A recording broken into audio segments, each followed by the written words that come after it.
용인 예과대 건너편 여성복지회관 부지를 두고 논란이 일고 있습니다.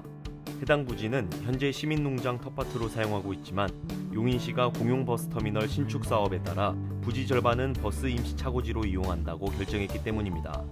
결국 텃밭을 이용하는 시민들은 버스 통행에 따른 안전사고와 매연에 노출되어 있는 등 여러 문제가 제기됐습니다.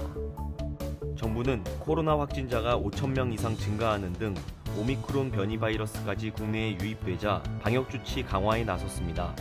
위드 코로나 시행 약 한 달 만에 다시 사적 모임을 제한하고 방역 패스 적용 시설을 전면 확대하는 조치를 발표했습니다. 12월 6일부터 4주 동안 사회적 거리두기 4단계 수준으로 사적 모임 허용 인원은 수도권 최대 6명, 비수도권 최대 8명입니다.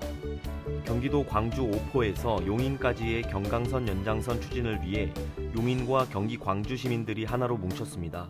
지난달 29일 처인구 기독교 총연합회는 경강선 연장선 광주 용인 노선 추진위원회 발대식을 가졌으며 경강선 연장이 재추진될 수 있도록 여러 방면으로 적극 나서겠다고 밝혔습니다. 용인시의 배출가스 저감 장치가 없는 노후 경유차가 지난 4년간 26,000대에서 2,400대 정도로 감소한 것으로 나타났습니다. 시는 지난 2018년부터 올해까지 625억 원을 투입해 5등급 노후 경유 차량에 대한 조기 폐차와 매연 저감 장치 부착을 지원해왔으며 앞으로도 노후 경유차를 줄이기 위해 다양한 정책을 발굴하겠다고 전했습니다. 경기도 공정특별사법경찰단은 지난 1일 저소득 저신용자를 대상으로 연 3,650%의 살인적인 고금리 불법 대부 행위를 일삼아온 미등록 대부업자를 대거 적발했습니다. 특사경 측은 이들의 대출 규모가 30억 원에 달하고 피해자만 883명에 이른다고 설명했습니다.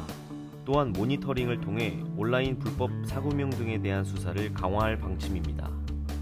배달대행 서비스 증가에 따른 이륜차 교통사고가 끊이질 않는 가운데 용인 동부경찰서와 용인시는 유관기관과 합동으로 단속을 진행해 무면허 운전, 번호판 가림, LED 튜닝 등을 적발했습니다.